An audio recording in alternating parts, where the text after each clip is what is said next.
പ്രിയമുള്ളവരെ, വചനജ്വാല 1191 ദിനത്തിലേക്ക് പ്രവേശിക്കുന്ന ഇന്ന് ഡിസംബർ 4 ബുധനാഴ്ച എല്ലാവർക്കും സുന്ദരമായ ഒരു സുപ്രഭാതം ആശംസിക്കുന്നു. ഇന്നത്തെ വചന വായനയിൽ ജോബിന്റെ പുസ്തകം 28-ാം അധ്യായം 12 മുതൽ 28 വരെയുള്ള തിരുവാക്യങ്ങളാണ് ശ്രവിക്കുക. എന്നാൽ ജ്ഞാനം എവിടെ കണ്ടെത്തും? അറിവിന്റെ സ്ഥാനം എവിടെ? അങ്ങോട്ടുള്ള വഴി മനുഷ്യൻ അറിയുന്നില്ല. ജീവിക്കുന്നവരുടെ നാട്ടിൽ അത് കണ്ടു കിട്ടുകയുമില്ല. അഗാധത പറയുന്നു, അത് എന്നിലല്ല. സമുദ്രം പറയുന്നു, അത് ഇവിടെയില്ല. സ്വർണം കൊടുത്താൽ അത് കിട്ടുകയില്ല. വെള്ളി തൂക്കിക്കൊടുത്താലും അതിന്റെ വിലയാവുകയില്ല.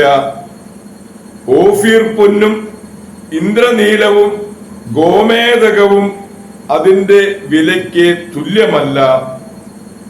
സ്വർണത്തിനും സ്ഫടികത്തിനും അതിനോട് സമാനതയില്ല. തങ്കം കൊണ്ടുള്ള ആഭരണങ്ങൾക്ക് വേണ്ടിയും അത് കൈമാറാൻ പറ്റുകയില്ല. പവിഴത്തിന്റെയോ പളുങ്കിന്റെയോ പേര് പറയുക പോലും വേണ്ട. ജ്ഞാനം മുത്തിനേക്കാൾ അമൂല്യമാണ്. എത്യോപ്യയിലെ പുഷ്യരാഗത്തെയും ഇതിനോട് താരതമ്യപ്പെടുത്തുക സാധ്യമല്ല. തങ്കം കൊണ്ടും അതിന്റെ വില നിശ്ചയിക്കുവാൻ കഴിയുകയില്ല. അപ്പോൾ ജ്ഞാനം എവിടെ നിന്ന് വരുന്നു? അറിവ് എവിടെ സ്ഥിതി ചെയ്യുന്നു? ജീവിക്കുന്നവരുടെ കണ്ണിൽ നിന്ന് അത് മറയ്ക്കപ്പെട്ടിരിക്കുന്നു. ആകാശപ്പറവുകൾക്കും അത് അഗോചരമാണ്.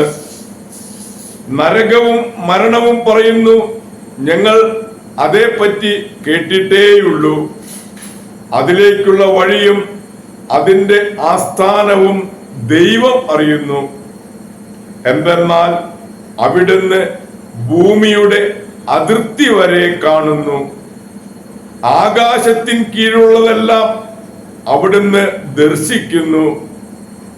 അവിടുന്ന് കാറ്റിന് ശക്തി കൊടുക്കുകയും വെള്ളത്തിന്റെ അളവ് നിശ്ചയിക്കുകയും ചെയ്തപ്പോൾ, മഴയ്ക്കൊരു നിയമവും ഇടിമിന്നലിന് മറ്റൊരു മാർഗവും നിർണയിച്ചപ്പോൾ, അവിടുന്ന് ജ്ഞാനത്തെ ദർശിക്കുകയും പ്രഖ്യാപിക്കുകയും ചെയ്തു. അവിടുന്ന് അതിന്റെ ആഴം അളക്കുകയും മൂല്യം നിർണയിക്കുകയും ചെയ്തു. അവിടുന്ന് മനുഷ്യനോട് പറഞ്ഞു, ജ്ഞാനം കർത്താവിനുള്ള ഭക്തിയാണ്. തിന്മയിൽ നിന്ന് അകലുന്നതാണ് വിവേകം. ദൈവത്തിന്റെ തിരുവചനമാണ് നാം കേട്ടത്. പ്രിയമുള്ളവരെ, നമ്മുടെ കർത്താവീശോ മിശിഹായുടെ ജനന തിരുനാളിന് നാം ഒരു ദിവസം കൂടി അടുക്കുകയാണ്. ഇന്ന് 4ാമത്തെ ദിവസത്തിലേക്ക് പ്രവേശിക്കുന്നു. ആഗോള കത്തോലിക്ക സഭയിൽ ഇന്ന് വേദപാരംഗതനായ വിശുദ്ധ ജോൺ ഡമീസിനെ അനുസ്മരിക്കുന്ന ദിവസമാണ്. പൗരസ്ത്യ സഭാ പിതാക്കന്മാരിൽ ഒടുവിലത്തെ ആളാണ് ജോൺ ഡമീസിൻ. ഡമാസ്കസിലാണ് അദ്ദേഹം ജനിച്ചത്. അതുകൊണ്ടാണ് ഡമസീൻ എന്ന് പേര് പറയുന്നത്. പിതാവ് ക്രിസ്ത്യാനിയാണെങ്കിലും സിറിയയിലെ ഒരു സാമ്പത്തിക ഉദ്യോഗസ്ഥനായിരുന്നു. കോസ്മോസ് എന്ന സന്യാസിയായിരുന്നു ജോണിന്റെ അധ്യാപകൻ. പിതാവിന്റെ മരണശേഷം ജോൺ ഡമാസ്കസിലെ മുഖ്യ കൗൺസിലറായി. പ്രതിമാ വമ്പകർക്കെതിരായി ഈസോറിൽ ആരംഭിച്ച മർദ്ദന നയത്തെ എതിർത്തു.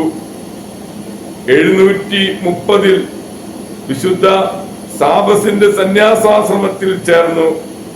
പിന്നീട് വൈദിക പട്ടം സ്വീകരിച്ചു.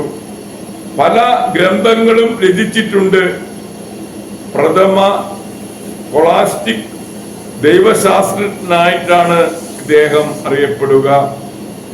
പ്രതിമാ പഞ്ചകരായ ലയോ ലിസേറിയന് ഭീഷണിയായതുകൊണ്ട് കള്ളക്കത്ത് കാലിഫിനെ അയക്കുകയും കോപാക്രാന്തനായി ഫാദർ ജോണിന്റെ വലതുകൈ വെട്ടി തെരുവിലെ കഴുമരത്തിൽ കെട്ടിയിട്ടു.